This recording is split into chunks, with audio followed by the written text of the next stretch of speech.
Mislim, da je ta tekma odločala o marsičem v nadaljevanju prvenstva, tudi verjetno o naši končni uvrstitvi. Končno smo se vrnili na stare principe, tekmovalne, zmagovalne.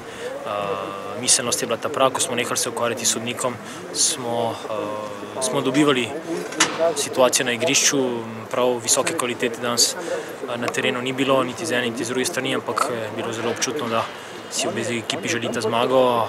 Mi smo za kanček več jo želeli in smo zato bili nagrajeni. Ampak ponavadi take tekme, ki o velikih zadevah odločajo, so takšne, kot so bile. Agresivne, trde, veliko dvobojev.